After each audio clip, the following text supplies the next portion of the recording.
नमस्कार दोस्तों, स्वागत है आपका हमारे YouTube चैनल एनएसएस खुट्टा क्लासेस में। मैं हूं निसार और दोस्तों आप देख रहे हैं एनएसएस खुट्टा क्लासेस। तो दोस्तों ये वीडियो नंबर 7 होने वाला है। अगर वीडियो नंबर आप 6 नहीं देखें तो इसका लिंक में डिस्क्रिप्शन में या फिर आई बटन में सजेस्ट हो रहा है, आप वहां से देख सकते हैं।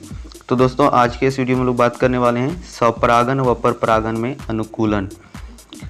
तो कॉन्ट्रीवेंसेस यानी स्वपरागन और परपरागन के लिए अनुकूलन है। तो सबसे पहले हम लोग बात करते हैं यहाँ पर स्वपरागन के लिए पुष्पों में पाए जाने वाले अनुकूलन, कौन कौन से कॉन्ट्रीवेंसेस पाए जाते हैं। चलिए हम लोग एक एक करके जानते हैं। तो इसमें पहला जो है वो है उभय लिंगता। उभय का मतलब होता है दो, बाय मतलब दो, ठीक है।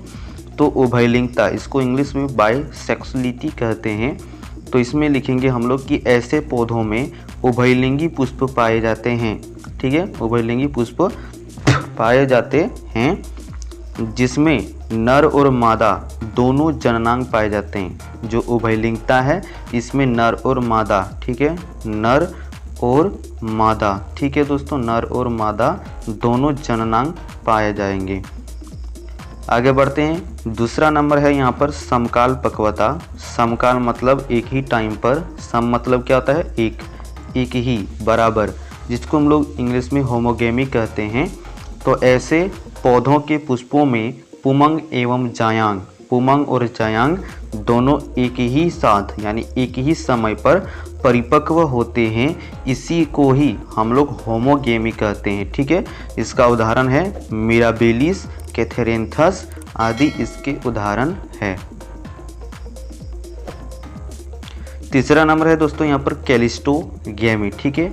तो कुछ पौधों के पुष्प कभी खिलते ही नहीं है, यानी कुछ ऐसे पौधे होते हैं जिसका पुष्प कभी खिलता ही नहीं है, ये हमेशा बंद रहता है, ठीक है, ये हमेशा बंद रहता है और इसमें आवश्यक रूप से स्वपरागन होता है। इसमें जो है एसेंशियल रूप से क्या होता है, स्वपरागन होता है। अगर आपसे क्वेश्चन में पूछा जाता है कि कैलिस्टोगेमी में कौन सा परागन होता है, तो आपको लिखना है आंसर में कि कैलिस्टोगेमी में आवश्यक रूप से स्वपरागन अथवा सेल्फ पॉलिनेशन होता है। अब बी नंबर यानी दूसरा हम लोग देखने वाले हैं परपरागन के लिए, यानी परपरागन के लिए पुष्पों में पाए जाने वाले अनुकूलन।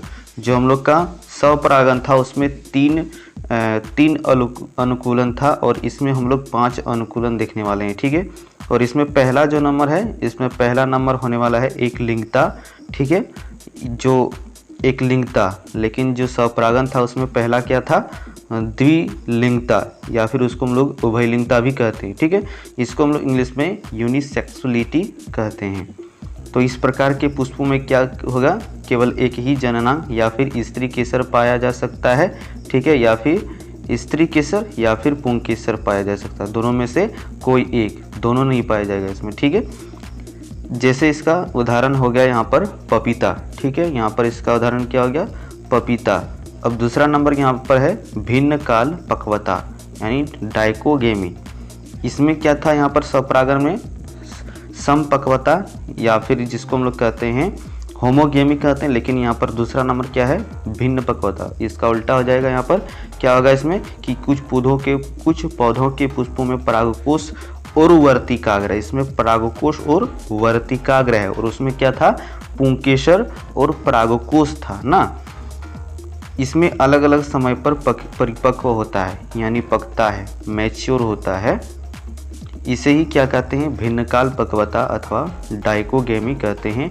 और ये 2 प्रकार के होते हैं, पहला है स्त्री पूर्वता और दूसरा है, ठीक है, पहला है पुपूर्वता, ठीक है, और ये दूसरा है स्त्री पूर्वता। पुपूर्वता यानी प्रोटेंड्रस और स्त्री पूर्वता यानी प्रोटोगेनी। चलिए हम लोग देखते हैं। तो यहाँ पर हम लोग पहला बात करने वाले हैं पुपूर्वता यानी प्रोटेंड्रस के बारे में। तो इसमें परागकोश पहले परिपक्व होता है। जो पुपूर्वता है इसमें परागकोश पहले परिपक्व होगा और बाद में वर्तिकाग्र परिपक्व होगा, ठीक है। इसी को हम लोग क्या कहते हैं, पुपूर्वता कहते हैं। इसका उदाहरण हो गया साल्विया। साल्विया जो है ये क्या है, इसमें पुपूर्वता होता है। अब दूसरा है यहाँ पर स्त्री पूर्वता, प्रोटोगेनी, ठीक है, प्रोटोगेनी। तो इसमें वर्तिका पहले परिपक्व होगा और परागकोश बाद में परिपक्व होगा। ठीक है, इसी को हम लोग क्या कहते हैं, स्त्री पूर्वता कहते हैं। इसका उदाहरण हो गया एरिस्टोलोकिया, ब्रेसिकेसी आदि। तीसरा नंबर है यहाँ पर अनुकूलन हर्कोगेमी, HERKOGAMY। तो इसमें प्राकृतिक अवरोध के कारण वर्तिका जो होता है, वर्तिकाग्र और परागकोश के बीच परागन नहीं हो पाता है। इसी को हम लोग क्या कहते हैं, हर्कोगेमी कहते हैं।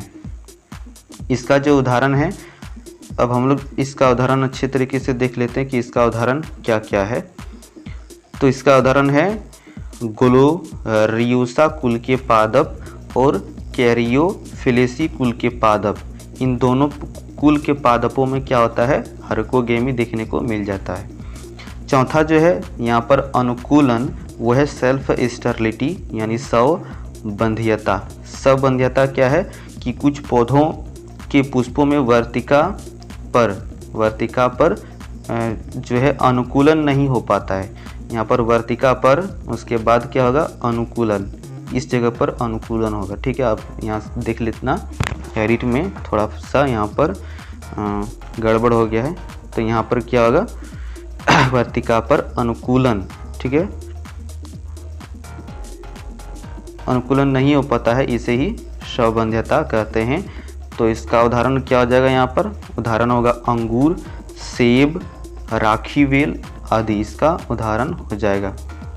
पांचवा नंबर है यहाँ पर विषमवर्ती कात्व, हेटेरोटाइली। ठीक है, विषमवर्ती कात्व।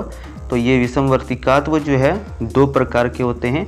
पहला होता है पिनआइड, पहला जो है वो क्या है, पिनआइड है, और दूसरा जो है थ्रमाइड है। पहले है पिनाइड। पिनाइड में क्या होता है कि वर्तिका लंबी होती है, पुंकेसर छोटी होती है।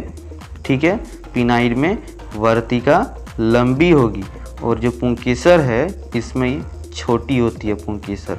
और थ्रमाइड में ठीक इसका उल्टा होगा। ठीक है, जस्ट इसका उल्टा हो जाएगा ना। तो इसमें हम लोग क्या लिखेंगे कि इस प्रकार के पुष्पों में वर्तिका छोटी व पुंकेसर लंबी होगी। जो थ्रमाइड पुष्प होगा इसमें वर्तिका छोटी होगी और पुंकेसर लंबी होगी। इसका उदाहरण है प्रीम रोज। ठीक है दोस्तों, तो दोस्तों आज के लिए इतना ही। अगर आप इस चैनल पर नए हैं तो इस चैनल को सब्सक्राइब कर देना, बेल आइकन को प्रेस करके ऑल पर सेट कर देना, ताकि जब भी मैं नया वीडियो अपलोड करूं सबसे पहले आपको नोटिफिकेशन मिले। मिलते हैं अगले वीडियो में, तब तक के लिए जय हिंद, जय भारत।